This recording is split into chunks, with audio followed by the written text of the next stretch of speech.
నిజంగా నాకేమనిపిస్తుందంటే ఇలాంటి వాళ్ళకు Jaganmohan Reddy correct.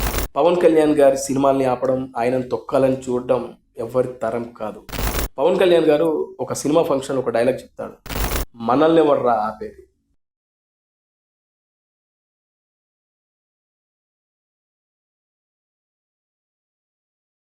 Hello friends, నేను రాజు గారు. పవన్ కళ్యాణ్ గారికి తెలుగు సినిమా ఇండస్ట్రీకి సంబంధించిన ఆ నలుగురు రిటర్న్ గిఫ్ట్ ఇద్దామని ప్రయత్నం చేశారు.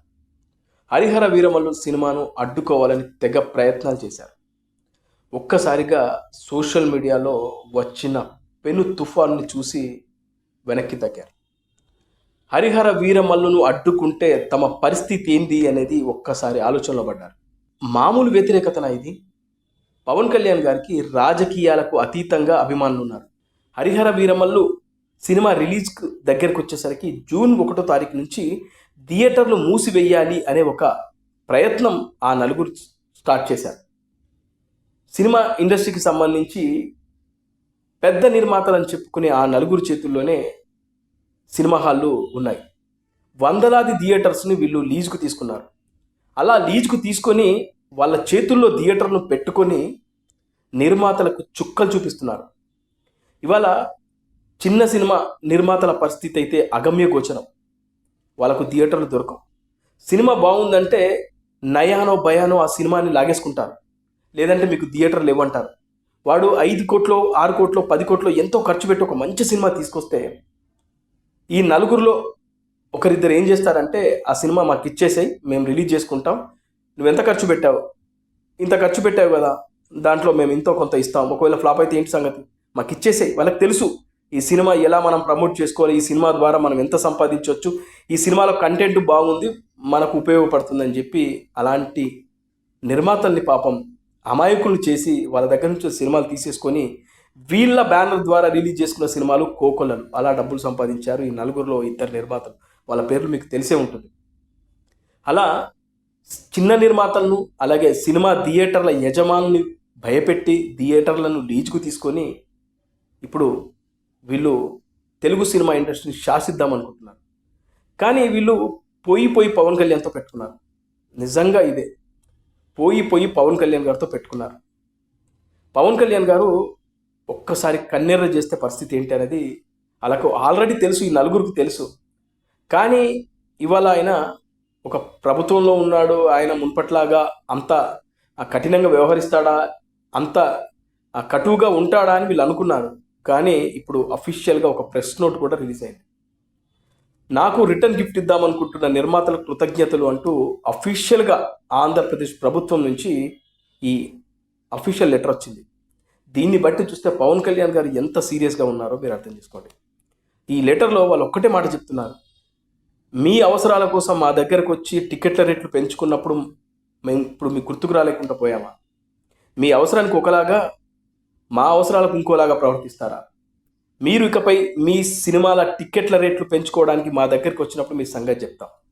ఇకపై వ్యక్తిగతంగా వచ్చేదే లేదు. ఏదైనా సినిమా ఇండస్ట్రీకి సంబంధించినటువంటి సంఘాలు మా దగ్గరికి రావాలి. ఇంకా చెప్పాలంటే గత ప్రభుత్వంలో మెగాస్టార్ చిరంజీవి గారు, ప్రభాస్, అలాగే మహేష్ బాబు గారు, అలాగే సినిమా ఇండస్ట్రీకి సంబంధించినటువంటి సూపర్ స్టార్స్ అందరూ జగన్మోహన్ రెడ్డి గారి దగ్గరికి వెళ్ళి ఎలా నిల్చున్నారు, ఎలా చేతులు కట్టుకొని కూర్చున్నారు, ఎలా దండాలు పెట్టారు. ఇవాళ కూటమి ప్రభుత్వం వచ్చినాక తెలుగు సినిమా ఇండస్ట్రీకి పరిశ్రమ హోదా కల్పిద్దామని ఒక ప్రయత్నం చేస్తూ ఉంటే వీళ్ళు ఆ నలుగురు ఇలా దొంగ దెబ్బ తీయాలని ప్రయత్నం చేస్తున్నారు. నిజంగా నాకేమనిపిస్తుందంటే ఇలాంటి వాళ్ళకు జగన్మోహన్ రెడ్డే కరెక్ట్. నిజంగా సీరియస్లీ నేను చెప్తున్నా, ఇలాంటి వాళ్ళకు జగన్మోహన్ రెడ్డే కరెక్ట్. వీళ్లకు జగన్మోహన్ రెడ్డి లాగా ప్రవర్తించే వాళ్ళే కావాలి.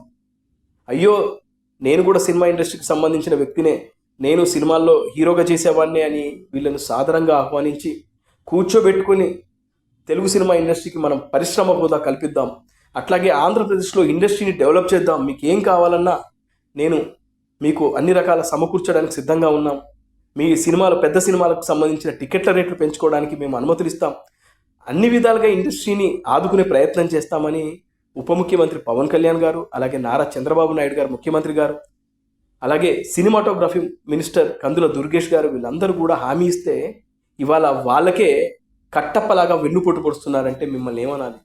ఏం రత్నం అనే ఒక ప్రొడ్యూసర్ సినిమాలు తీసేటప్పుడు వీళ్ళు ఇండస్ట్రీలో కూడా లేరు. ఇంకా గట్టిగా చెప్పాలంటే వీళ్ళు చెడ్డీలు వేసుకునే బ్యాచ్ అప్పుడు. ఏం రత్నం లాంటి ప్రొడ్యూసర్కి దమ్కిచ్చే రేంజ్కి వచ్చారా మీరు? ఇవాళ ఏం రత్నం అంటే ఒక పాన్ ఇండియా ప్రొడ్యూసర్. ఎన్ని సినిమాలు! ఖుషి అనే సినిమాకి ఇప్పుడు ఈ నలుగురిలో ఒక ప్రొడ్యూసర్, ఒక డిస్ట్రిబ్యూటర్ మాత్రమే. అప్పుడే మొదటి సినిమా అదే మొదటి సినిమా ఖుషి సినిమాని డిస్ట్రిబ్యూట్ చేశాడు ఈ నలుగురిలో ఉన్న ఒక ప్రొడ్యూసర్, థియేటర్ల లీజుకు తీసుకున్న వ్యక్తి. ఇవాళ ఆ వ్యక్తే ఏం రత్నం ముందు తొడగొడుతున్నాడంటే ఏంటిది? ఏం రత్నం అనే వ్యక్తి లెజెండరీ ప్రొడ్యూసర్. ఎలాంటి సినిమా తీశాడు? భారతీయుడు, ఒకే ఒక్కడు, జీన్స్, ఇలా ఎన్నో బ్లాక్ బస్టర్లు ఇచ్చాడు ఆయన. అలాగే వీళ్లకు చేతునిచ్చినటువంటి పవన్ కళ్యాణ్ గారికి వెన్నుపోటు పొడుస్తున్నారంటే వీళ్ళని ఏమనాలి? ఎంత దారుణంగా తయారైంది. అందుకే ఆంధ్రప్రదేశ్ ప్రభుత్వం చాలా సీరియస్గా ఈ ఇష్యూని టేకప్ చేసింది. బిడ్డ, మీరు మాకే ధమ్కీలు ఇస్తారా? ప్రభుత్వంలో మేము ఉన్నాము, మాకే మీరు చుక్కలు చూపించాలనుకుంటున్నారు, రిటర్న్ గిఫ్ట్ ఇద్దామనుకుంటున్నారు కదా, చాలా థ్యాంక్స్, కృతజ్ఞతలు. ఇక చూసుకుందాం. మీరు సినిమా ఇండస్ట్రీకి, ఆంధ్రప్రదేశ్కు సంబంధించినటువంటి మీ సినిమాల విషయంలో మా దగ్గరకు వస్తారు కదా, అప్పుడు మీ సంగతి చెప్దాం అనే విధంగా పవన్ కళ్యాణ్ గారు ఎంత హట్ అయితే ఇలాంటిది వచ్చి ఉంటుంది మీరు అర్థం చేసుకోండి. ఆయన ఒకవైపు రాజకీయాలు చేస్తూనే పొద్దాకనేమో ఆయనకు సంబంధించినటువంటి మినిస్ట్రీకి సంబంధించినటువంటి పనులు వ్యవహారాలు చూసుకుంటూ, రాత్రులు సినిమా షూటింగ్ చేసుకుంటూ, నిర్మాతలకు ఇచ్చిన కమిట్మెంట్ ఏదైతే ఆ కాల్ షీట్లు ఉన్నాయో చకచక సినిమాలు కంప్లీట్ చేయాలి. ఇప్పటికే హరిహర వీరమల్లు దాదాపు 5 సంవత్సరాలు అవుతుంది. 5 సంవత్సరాల నుంచి ఒక ప్రొడ్యూసర్ పవన్ కళ్యాణ్ గారిని నమ్ముకొని ఉన్నాడు, ఏం రత్నం గారు. మరి అలాంటి ప్రొడ్యూసర్ను మీరు దెబ్బ కొడదాం, అలాంటి ప్రొడ్యూసర్ని ఇండస్ట్రీ నుంచి బయటకు గెంటేద్దామని మీ కపట నాటకాలు ఆడుతున్నారంటే మిమ్మల్ని ఏమనాలి? అందుకే ఈ లెటర్ వచ్చింది. ఇప్పటికే దీనికి సంబంధించినటువంటి ఏదైతే జూన్ 1వ తేదీ నుంచి థియేటర్లు మూసేస్తామని ఒక కార్యక్రమాలు చేసిన వీళ్ళు వెనకడిగి వేశారు. ఓ మీటింగ్ పెట్టుకున్నారు. మీటింగ్ పెట్టుకొని మేము అలా అనలేదు, మేము థియేటర్లకు సంబంధించి ఏదైతే లీజు విధానం ఉందో దాని గురించి చర్చలు సాగిస్తున్నాము, మేము థియేటర్లు మూసేస్తామని చెప్పట్లేదు అనే విధంగా మళ్ళీ ఒక ప్రకటన చేశారు. అంటే వీళ్ళకు సినిమా ఏంటో, ఏ రేంజ్లో ఉండబోతుందో అర్థమైంది. రేపు వీళ్ళ సినిమాలు వస్తాయి కదా, ఇప్పుడు ఆ నలుగురికి సంబంధించిన సినిమాలు వస్తాయి, ఖచ్చితంగా వస్తాయి. వచ్చినప్పుడు ఈ ప్రభుత్వం ఉంటుంది, ఎక్కడికి పోదు కదా, అప్పుడు వాళ్ళు చూపిస్తారు అసలు సినిమా ఎలా ఉంటుందో. అప్పుడు చూపిస్తారు, ఈ నలుగురికి ఖచ్చితంగా చూపిస్తారు. ముఖ్యంగా పోయి పవన్ కళ్యాణ్ గారితో పెట్టుకున్నప్పుడు అది ఆ నెక్స్ట్ రేంజ్లో ఉంటుంది అనేది నేనైతే అనుకుంటున్నా. సో అలా జరిగింది. మొత్తానికి అయితే పవన్ కళ్యాణ్ గారి ఉగ్ర రూపాన్ని చూడబోతున్నారు. ఆల్రెడీ ఇప్పుడు ప్రెస్ నోట్ ద్వారానే నాకు అర్థమైంది, వీళ్ళకు కూడా అర్థమైపోయింది ఆయన ఎంత దారుణంగా స్పందిస్తే నాకు రిటర్న్ గిఫ్ట్ ఇద్దామనుకుంటున్న మీకు కృతజ్ఞతలు అనే పదం ఎలా వాడతారో మీరు అర్థం చేసుకోండి. పవన్ కళ్యాణ్ గారి సినిమాల్ని ఆపడం, ఆయనను తొక్కాలని చూడడం ఎవరి తరం కాదు. పవన్ కళ్యాణ్ గారు ఒక సినిమా ఫంక్షన్ ఒక డైలాగ్ చెప్తాడు, మనల్ని ఎవర్రా ఆపేది. ఎగ్జాక్ట్లీ